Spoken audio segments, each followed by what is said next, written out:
Hey friends, this is Mr. De Vicente, and yeah, it's Friday. I'm still here. I've been trying to figure this out. I was unable to find that document that had the data statements for goals 1 and 2, and I think it's because this is different now. Um, they named it Priority 1 and Priority 2, and then Priority 3, and then you have SIPSO Goal 1 and 2. So this is a little bit different than what we've done in years um, past or prior years.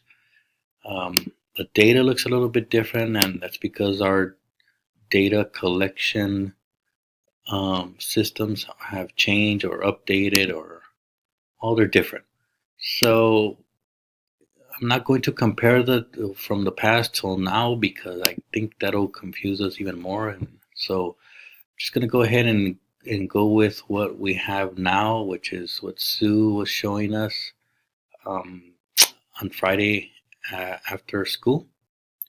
And so this is the copy of the 2018-19 PMS LCAP goal number 1 presentation.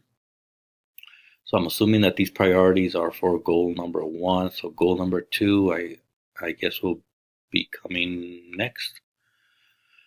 So yeah. So here are the goals for our LCAP, and these goals are presented to our stakeholders, which is APAC and ELAC and SSC and PTA and other stakeholder meetings, and they approve it, and then we have funding for next year. So it's pretty much as simple as that. So this is really important stuff, but what they need is an overall picture of our goals based on data, yes, but not specific classroom, section, grade level data. But I'm going to show you how to get that data so you can participate in the discussion and um, add your comments to the uh, data statement, what the challenges are in our department and some of the causes of those challenges, and what are our next steps in your classes depending on your data, but relating to our entire department. I hope that makes sense. Anyway, so Mrs. Jones showed us this presentation, which is new, with the new matrix. And this matrix was used the prior year in 2017. And this is where we placed and um, this is this year's data. And some of you will be asking, well, where is this coming from? And somebody asked, how do we get to the dashboard? And so basically you search California dashboard and Pinacate Middle School, and you'll come to this site, which is the California School Dashboard.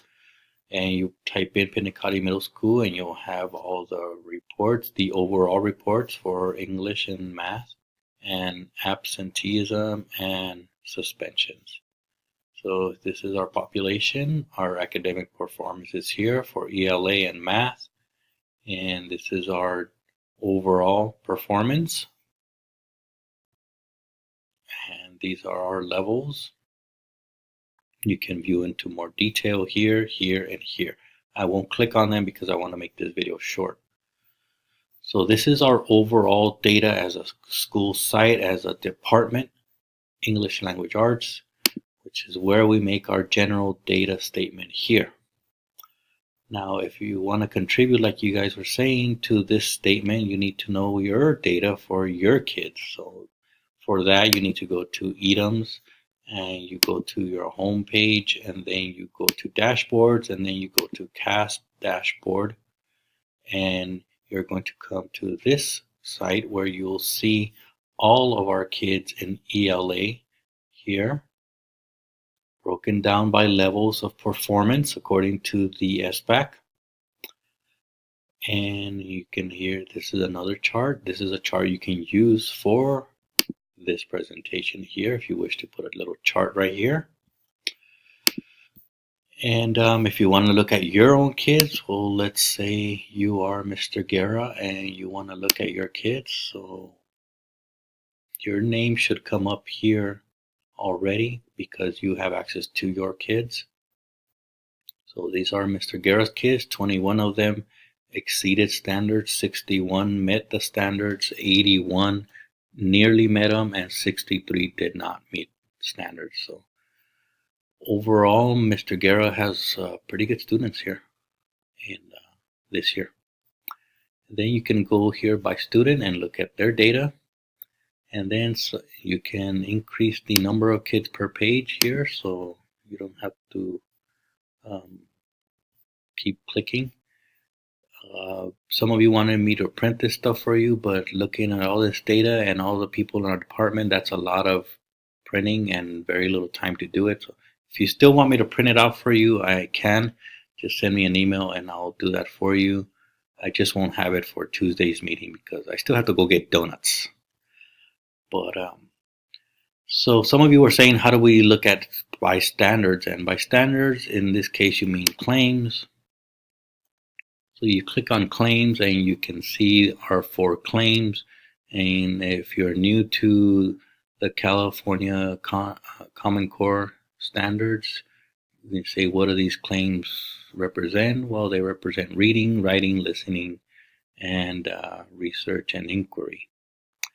And so you can see how each kid did in each of the 4 claims. Within these claims are targets, and those targets to meet those claims come from the Common Core standards.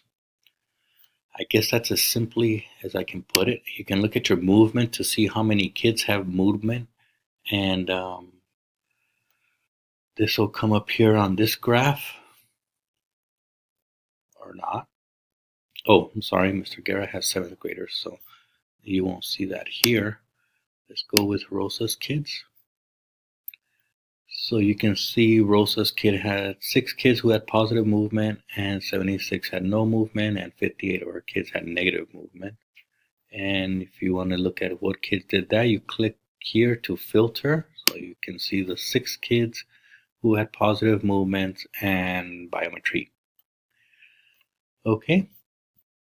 And then subgroups here, you can look at the breakdown by subgroups, and you click on here and you can see more subgroups by gender, IEPs, and engaged students. And then you can look at how far each kid is either from meeting standards, met standards, or above standards. So this kid is 6 points over standards, and this kid is minus 91 from meeting standards. So there you go. This is how you look at your own data to contribute to our overall data statement and our overall challenges and causes of those challenges, and then our next steps for your overall completion of this slide for LCAP Goal 1.